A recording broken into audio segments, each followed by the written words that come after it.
ऐसे थानाध्यक्ष को, ऐसे सीईओ को अपने आप इस्तीफा दे देना चाहिए कि मुझे शर्म से डूब मरना चाहिए उन लोगों को कि हमने गलती किया है। वो अभी आप संतुष्ट हैं जो कार्रवाई प्रशासन के द्वारा हुई है? नहीं सर, अभी हम संतुष्ट नहीं हैं। मृतका के परिजनों द्वारा जिलाधिकारी महोदय के यहाँ प्रार्थना पत्र दिया गया था, जिसके आधार पर डीएम साहब ने आदेश किया है कि इसका जो है पुनः पोस्टमार्टम कराया जाए। सर, एक बार पोस्टमार्टम हुआ था, आखिर क्यों ऐसा संदेह हुआ परिवार वालों को कि दोबारा पोस्टमार्टम करवाना पड़ा? अब ये तो परिजन ही बता सकते हैं उन्हें क्यों संदेह है, जबकि डॉक्टर ने पहले पीएम किया है। अब दोबारा हम पैनल से भी करा दे रहे हैं और जो उसमें परिणाम आएगा उसके अनुसार विधिक कार्रवाई की जाएगी। मृतका के परिजन सर कहीं न कहीं प्रशासन पे पूरा आरोप लगा रहा है कि हम लोग को डरवा धमका कर हम लोग तारीख बदल दिया और कह के आपके ऊपर भी मुकदमा हो जाएगा, उसको क्या कहेंगे आप? नहीं, ऐसा किसी ने कुछ नहीं कहा है, ये कहना गलत है कि हाँ किसी ने कोई तहरीर बदलवाई है। इनसे उस समय कहा भी गया था किसी के विरुद्ध अगर आपको देना है तो तहरीर दे दीजिए, इन्होंने अज्ञात में दी है पहली तहरीर भी। जी नहीं, दोबारा जब गए सर तो उन्होंने नामजद देने की कोशिश की, तो उसमें वो चैट मिला है, चैट अभी उनके पास मौजूद है, ठीक है ना। चैट के आधार पर कोई कार्रवाई नहीं हो पाई है। उस पर अब जब दोबारा पीएम हो रहा है उस पर कार्रवाई हो जाएगी। उसमें कोई उसका सुसाइड के लक्षण आए थे, उसकी डूबने से मृत्यु होना पाई गई थी। परिजनों का कहना है कि उसका दांत टूट गया था, कान से ब्लड आया था और लेटरिन भी हो गई थी। पीएम में ऐसा कुछ नहीं है। 15 मार्च 2026 को इसी घर की एक बिटिया जिसका नाम था शिवांगी प्रजापति शाम के 3 बजे अचानक लापता हो जाती है। परिवार के लोग इधर उधर ढूंढते हैं लेकिन उस बिटिया का कहीं खबर नहीं मिलता। परिजन थक हार कर फूलपुर कोतवाली में जाते हैं और वहाँ शिकायत करते हैं कि हमारी बिटिया कहीं खो गई है। गुमशुदगी दर्ज करवाते हैं।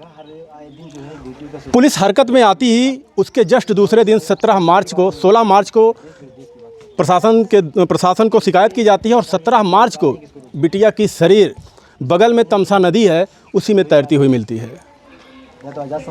जब बिटिया की लाश नदी में मिलती है मानो पूरे क्षेत्र में आग लग जाती है।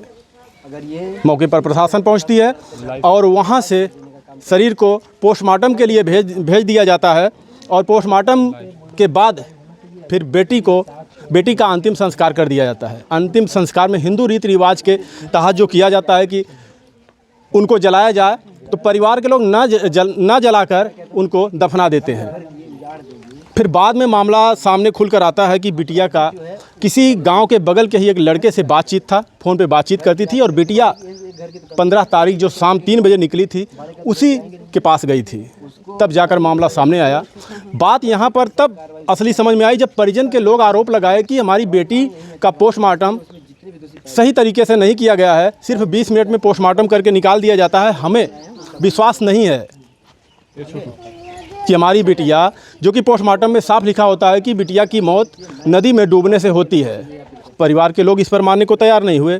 फिर उसके बाद परिवार के लोग बिटिया को दफना कर चले जाते हैं डीएम साहब के पास। डीएम के पास जाकर अपनी शिकायत देते हैं और डीएम के आदेश पर आज 26 मार्च 2026 को बिटिया की लाश को फिर से खोदकर बाहर निकाला गया है और पोस्टमार्टम के लिए भेजा गया है। अब इस पोस्टमार्टम में देखिए क्या निकल कर आता है, क्योंकि ये पोस्टमार्टम में काफ़ी समय लगेगा, महीनों लग सकते हैं, हो सकता है कि सालों भी लग सकते हैं बिसरा रिपोर्ट आने में, क्योंकि इसकी जो प्रक्रिया होती है थोड़ी लंबी होती है। उनके घर पर तमाम लोग आप देख रहे हैं परिवार के लोगों को सांत्वना देने आए हैं। लेकिन सबसे बड़ा सवाल ये है कि आखिर जो सरकार हमारे देश की बराबर कानून व्यवस्था की बात करती है, पुलिस की बात करती है, अगर परिवार के साथ ऐसा अन्याय हुआ है तो आखिर फिर क्यों हुआ है? क्या डॉक्टर के ऊपर परिवार के लोगों को विश्वास नहीं है? उनके ऊपर भी बड़ा सवाल है और यहाँ के फूलपुर कोतवाली के जो शासन प्रशासन इनके ऊपर भी बड़ा सवाल है। तमाम सवाल और तमाम आरोप शासन प्रशासन के ऊपर लग रहे हैं। अब देखिए आगे क्या होता है। ये उनकी माँ है, देखिए 15 तारीख से लगातार रोती बिलखती है माँ अपनी बेटी के न्याय के लिए इधर उधर भटक रही थी। अब देखिए आगे क्या होता है। अभी आप संतुष्ट हैं जो कार्रवाई प्रशासन के द्वारा हुई है? नहीं सर, अभी हम संतुष्ट नहीं हैं। हमारी बेटी को मारा गया है, हमें न्याय चाहिए। आपने उस दिन भी हम आए थे तो आप यही बात कह रही थी, लेकिन आप लोगों ने जो प्रशासन को शिकायत दी थी उसमें गुमशुदगी दर्ज करवाई थी। अगर शायद आप लोगों ने सच्चाई बताई होती वक्त तो प्रशासन उसी समय उस लड़के को उठाती और पूछताछ करती, तो शायद बच्ची की जान नहीं गई होती। सर हम लोग नहीं करवाए थे, करवाया गया था। हाँ, कौन करवाया था? जो गांव के गए थे 2 लोग। हाँ, हाँ, यानी गांव के लोगों के कहने पर आप लोगों ने गुमशुदगी दर्ज करवा दी, वही लोग कराए हैं। जबकि आप लोगों को ये सारी बात पता थी कि हमारी बेटी किसी लड़के से बात करती है। हमारे हस्बैंड गए थे FIR करने के लिए, FIR नहीं किए, वो लोग जाके अंदर गुमशुदगी में करा दिए। हाँ, बोल रहे थे कि पहले अपना बचाव करो। हाँ, अभी जो प्रशासन कार्रवाई की, आप लोग फिर से जाके DM के पास गई और फिर अपना जो दुख था बताया आप लोगों ने, तो अभी फिर रीपोस्टमार्टम के लिए शरीर को निकाला गया है। अभी प्रशासन से संतुष्ट हैं? हम इस पर बात कर रहे हैं। अभी नहीं संतुष्ट हैं। हाँ, जब न्याय मिल जाएगी तब संतुष्ट रहेंगे, जब तक न्याय नहीं मिलती है तब तक कोई संतुष्टि नहीं है। कैसा न्याय चाहती हैं? हमारी बेटी का मर्डर हुआ है। हाँ, जैसे हमारी बेटी का मर्डर किया है वैसे उसी को भी सज़ा दिलवाइए। ये देखिए, इनके घर पर कुछ लोग हैं। क्या नाम हुआ सर आपका? मेरा नाम हरिवदन प्रजापति है। मैं भागीदारी पार्टी का प्रदेश संगठन मंत्री हूँ। जी, जो शासन प्रशासन की बात इस देश में की जाती है कि हमारी पुलिस बहुत चुस्त दुरुस्त है, क्या आपको लगता है कि देश में जो अपराध हो रहे हैं आए दिन इस पर अंकुश लगने का नाम ले रहा है? कुछ न कुछ तो मैं ये कहूँगा आपसे कि आजमगढ़ में जो कुछ बहुत गुंडाई थी बहुत कम हुई है। आपको बता दें, हम तो 100% आपको दावे के साथ कहते हैं। आप किसी थाने पे चले जाइए, फूलपुर की बात मैं नहीं करूँगा, तरौलिया चलिए, अरौला चलिए, बहुत तुरंत अगर ऐसी घटना तरौलिया अरौला थाने के अंदर गई होती तो अब तक दोषी का इनकाउंटर हो गया होता और थाने पे हो गई होती। क्योंकि यहाँ जो थाना अध्यक्ष बैठे हैं ना, वो समाजवादी पार्टी की विचारधारा के हैं। यहाँ बीजेपी बाबा को मानने वाले लोग नहीं हैं, बाबा की बात मानने वाले लोग नहीं हैं। अगर ये बात जब बाबा जी के कान में पहुँची है तब ये पोस्टमार्टम हो रहा है। नहीं, आप कह रहे हैं कि समाजवादी पार्टी की बातें यहाँ सुनी जाती हैं। एकदम सुनी जाती है। देश में बीजेपी की सरकार है, राज्य में मुख्यमंत्री योगी जी की सरकार है, तो क्या शासन प्रशासन, तो फिर किस शासन प्रशासन की बात करते हैं? मैं बता दूं आपको, आजमगढ़ में कितने सीट विधायक हैं? 10 सीट हैं, 2 सांसद हैं। 2 सांसद कौन है? बीजेपी के कैसे? मुख्यमंत्री तो योगी जी। मुख्यमंत्री की बात नहीं कर रहा हूँ। जैसे एक विधायक की पावर होती है, जो सरकार में है, जितना जो उसको हुआ है उतना इस विधायक को भी पावर है। आप कैसी बात कर रहे हैं? यानी आपको लगता है कि दबाव देकर इस तरीके से किया गया? एकदम 100% मैं कहूँगा, क्योंकि आप पूछिएगा परिवार से ही, समाजवादी पार्टी के लोगों ने ही नामजद करने से मना किया।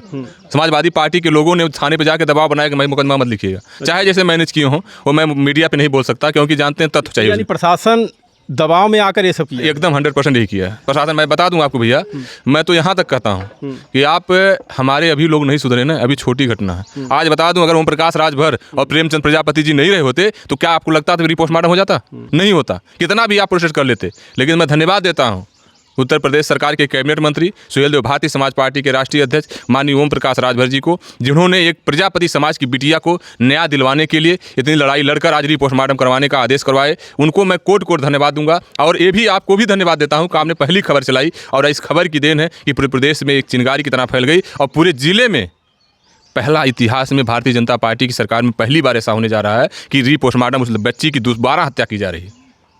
आपको क्या लगता है ये शर्मनाक नहीं है? बिल्कुल सर। दोबारा हत्या उसकी हो रही है। अरे यार, किसी को मिट्टी में मिलाने के बाद, किसी को मतलब मिट्टी में दफन करने के बाद अगर लाश खनी जा रही है तो ऐसे थाना अध्यक्ष को, ऐसे CO को अपने आप इस्तीफा दे देना चाहिए कि मुझे शर्म से डूब मरना चाहिए उन लोगों को कि हमने गलती किया है, वो मान लें अभी से। नहीं तो इसके बाद भी हम परिवार को कह रहे हैं ना, मैं उत्तर प्रदेश के मुख्यमंत्री पूज्य महाराज योगी जी से इन लोगों को जरूर मिलवाऊंगा। उसके लिए मैं कुछ भी करना पड़ जाए मैं लेके जाऊंगा, अपनी गाड़ी से ले जाऊंगा, अपने किराए भाड़े से ले जाकर। जब तक इस परिवार को न्याय नहीं मिलेगा तब तक भागीदारी पार्टी, सुहेलदेव भारतीय समाज पार्टी के सभी कार्यकर्ता इस परिवार के साथ खड़े रहेंगे। पूछ लीजिए इनसे कि सुहेलदेव भारतीय समाज पार्टी के कार्यकर्ता हमारे इसी गाँव के हैं, सब लोग लगे थे कि नहीं लगे थे इनके न्याय दिलाने? इसमें आप गलती किसकी मानते हैं? डॉक्टर पोस्टमार्टम किया, उसमें साफ आया कि नदी में डूबने से मौत हुई। बता दें आपको, प्रशासन की गलती मानते हैं या डॉक्टर की मानते हैं या परिवार? बता दें आपको, शासन प्रशासन की गलती मैं मानता हूँ, डॉक्टर की नहीं। चीज़ बता दें यार, क्या जरूरी है कि सवाल तो डॉक्टर के ऊपर भी उठ रहा है। सुन लीजिए, पोस्टमार्टम तो डॉक्टर नहीं किया। पूरी बतिया साहब सुनिए हमारी। जैसे डॉक्टर पोस्टमार्टम करता है, यहाँ से जो रिपोर्ट या लिख के लेके जाते हैं, आप बताइए क्या नदी में जो डूब के लोग मरते हैं, क्या जरूरी है कि डूब के मारे अपने से कूद के मरे? क्या उसको डूब के नहीं मारा, डुबा के नहीं मारा जा सकता है? पोस्टमार्टम इसीलिए होता है कि पता चले कि कैसे है, कोई मार के फेंका है या कि खुद को जान दी। बताइए, अगर कोई कूदता है अपने मथुआ से तो उसको चेहरे पे चोट नहीं आती, शरीर में चोट नहीं आती है। पूछिए परिवार को चोट आई थी, पूरे गले में दाग पड़ा था।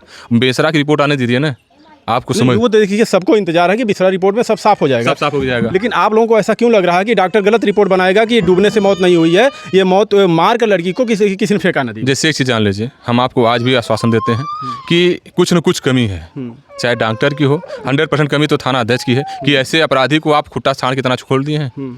जो पूरा चैट पे लिख रहा है, सबूत के साथ लिख रहा है कि देख हम दोनों लोग मिल के कांड को किए हैं, दोषी हम दोनों लोग हैं, उसके बाद भी थाना अध्यक्ष छोड़ दे रहे हैं। क्या आप समझते हैं वो इससे छुटल बा का? कौनो बात बा? एसओ महोदय, आप समझ जाइए कि अभी कोई ना कोई आप खेला कर रहे हैं। आप देखें आज एसओ साहब सहयोग साहब का चेहरा कैसा था, दिखाई दिया ना? ये लोग नहीं जानते थे, सोच रहे थे प्रजापति ये क्या कर ले, गरीब आ, लेकिन ये नहीं जान रहे हैं कि इनके साथ प्रेमचंद प्रजापति जी खड़े हैं। इनका और प्रेमचंद प्रजापति हमारे सबके अगुआ माननीय ओम प्रकाश राजभर जी खड़े हैं, जो गरीबों की लड़ाई लड़ते हैं। और पहला मैं तो देश का नेता बताता हूँ पूरे देश में, बाबा साहब B.R. अम्बेडकर के बाद कोई अगर सरकार से इस्तीफा देने के बाद काम किया है तो ओम प्रकाश राजभर जी हैं, और दोबारा सरकार में आए हैं, गरीबों की पूरी मदद करते हैं। आप अतरौली आइएगा किसी डाक बंगले पे, कम से कम रोज़ सुबह से शाम तक सैकड़ों लोग होते हैं, और सैकड़ों लोगों की सुनवाई कर दे, तत्काल उनकी कार्रवाई होती है। अच्छा, कि और ये इस देश में लगातार अगर देखा जाए तो हत्याएं हो रही हैं, लोग मारे जा रहे हैं, लेकिन कभी ज़्यादातर हमारे देश में प्रेम प्रसंग या तो फिर ज़मीनी विवाद या तो पैसे के लेन देन में लोग मारे जा रहे हैं। कहीं ना कहीं तो अगर किसी की बेटी किसी के साथ चली जाती है तो लोग ज़्यादातर शर्मिंदगी के चलते छुपा देते हैं मामले को। वो मामला यहाँ पर हुआ, इस बात को मानते हैं कि नहीं? मैं 100% मानता हूँ, उसमें घर वालों की लापरवाही है। आप बता दूँ, मैं तो सभी समाज के लोग जिस गाँव में जाता हूँ, एक कहावत है ना, बेटा कितना भी प्यारा हो तो उसे सर पे चढ़ाना ना चाहिए, बेटी कितनी भी प्यारी हो उससे घर घर घुमाना ना चाहिए। यही परिवार के लोग हमसे बताए उस दिन कि जब उनकी बेटी वहाँ पर तैरती मिलती है, जब प्रशासन आती है, उस दिन सारी बात बताई जाती है कि कौन लड़का है, क्या मामला था, उस दिन पूरा बात आप बता दें आपको मैं, पहली बात गलती ये लोग की है मोबाइल देकर। सबकी जड़, अगर किसी की जड़ है तो मोबाइल है। अगर मोबाइल के जरिए सब कुछ हुआ है। आप मोबाइल तो एक देखिए मशीन है, वो आप चलाते हैं, आपकी इच्छा उसे कैसे इस्तेमाल कर रहे हैं, वो मशीन उससे क्या पता, आप उसमें अच्छा भी है बुरा भी है, आपके ऊपर डिपेंड करता है कि आप उसमें क्या देख रहे हो, क्या कर रहे हो। आपने बिहार में एक टॉप लड़के को देखा, मोबाइल तो आपकी सुविधा के लिए बनाया गया। बता रहा हूँ मैं, एक लड़के को मोबाइल में आप इंटरव्यू में सुने होंगे जो बिहार को टॉप किया है, उन्होंने कहा मैं इंटर पास हो गया लेकिन मोबाइल को आज तक टच नहीं किया हूँ। जो लड़के मोबाइल से दूरी बना के रह रहे हैं वो शिक्षा में आसमान को छू रहे हैं। जो लड़के मोबाइल, लड़के मोबाइल को देख रहे हैं घर पे बैठ के, वही ये सब काम कर रहे हैं। उसी बिहार का एक लड़का टॉप किया है और उसने बताया कि हम कभी ऑनलाइन कोचिंग नहीं किए, ना तो फिर ऑफलाइन कोचिंग में गए, हम मोबाइल पे देख देख के पढ़ के हमने टॉप कर दिया। अरे हो सकता है कोई एक बता दो, लेकिन मोबाइल को सही दिशा में आपके इस्तेमाल करने के ऊपर सही दिशा में इस्तेमाल किया ना। मशीन है, मशीन हमारी सुविधा के लिए बनती है। अब गाँव मशीन में आप हाथ डाल दीजिए, सर डाल दीजिए तो आपको काट देगी। आपको पत्रकार महोदय मैं ये भी बता रहा हूँ ना, मोबाइल सही दिशा में काम करती है, लेकिन अच्छा बताइए कहीं, अच्छा बताइए मोबाइल के जरिए हुआ कि नहीं हुआ? बिल्कुल मानते हैं ना, मानते हैं।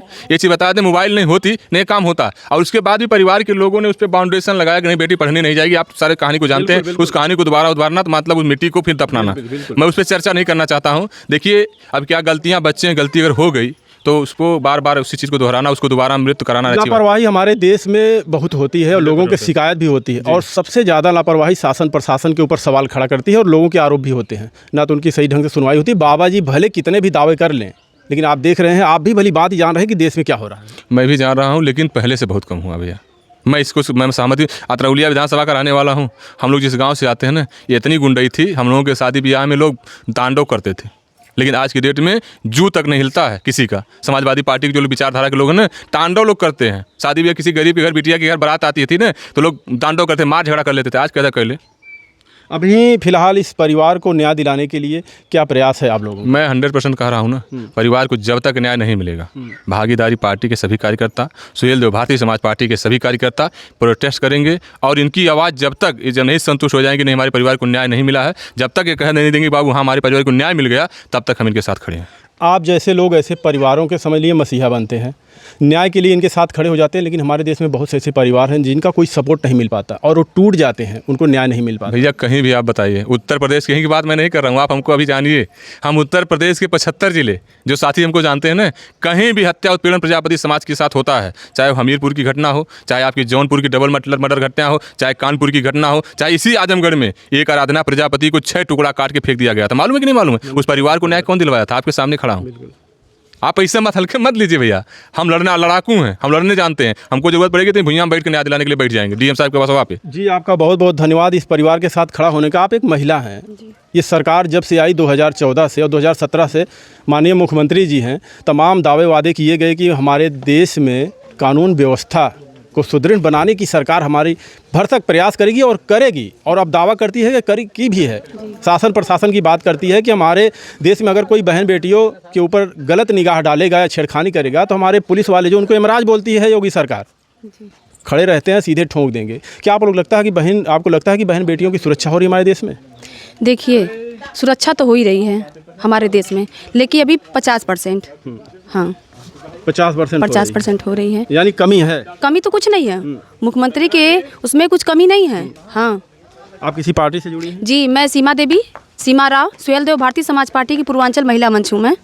और चाहे वो महिला हो, किसी भी क्षेत्र की हो, किसी भी वर्ग की हो, अगर कोई भी अगर उसे प्रताड़ित करता है तो उसके घर पे हमारी पूरी समाज, जो भारतीय समाज पार्टी के जितने भी कार्यकर्ता हैं, नेता हैं, हमारे माननीय ये ओम प्रकाश राजभर जी, आदरणीय बाबूजी, उनके साथ हम लोग मिल के उस परिवार को न्याय दिलवाने का काम करेंगे। जब तक नहीं मिलेगा तब तक यूँ ही लड़ाई हम लोग की चलती रहेगी। कैसे, अगर कोई आपसे कांटेक्ट करना चाहे तो फिर कैसे कर सकता है? तो कांटेक्ट करना चाहे तो मेरा भाई आईडी चलता है, उसमें नंबर भी है, वो कांटेक्ट कर सकता है। ठीक है, मैं नंबर वो लगा दूंगा। फिलहाल हम बात कर रहे थे कानून व्यवस्था की। कानून व्यवस्था सही है?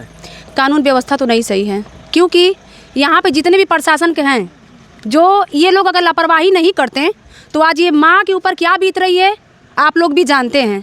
एक बार तो हत्या हुई, लेकिन उसे दूसरी बार भी हत्या हो रही है। तो ऐसा नहीं होना चाहिए। और ख़ास करके जो हमारे समाज के लोग हैं, चाहे वो कोई भी वर्ग के हों, अगर वो जब तक एकता नहीं बनाएंगे तब तक इसी तरह उनके साथ पीड़ित वो होते रहेंगे, प्रताड़ित होते रहेंगे। इस घटना के चलते शासन प्रशासन और डॉक्टर भी सवाल खड़े हो रहे हैं कि नहीं हो रहे हैं?